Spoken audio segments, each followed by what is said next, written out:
How to delete search history on YouTube app. Hey everyone, welcome back to the channel. If you are new here, don't forget to hit the subscribe button and turn on the notification bell to not miss any updates. So today I'm going to show you how to clear your YouTube search history. So let's get started. Open up a YouTube app. Then go to your profile icon on the bottom right corner. Then head over to the settings on the top right. Now go to your data in YouTube.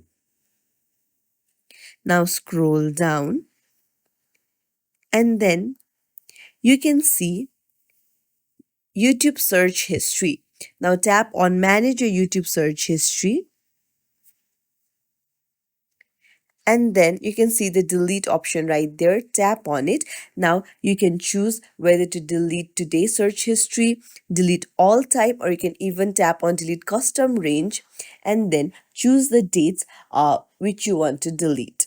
And then that's it. It's as simple as that. If you found this tutorial helpful, don't forget to like and subscribe to our channel for more tips and tricks. Thank you for watching.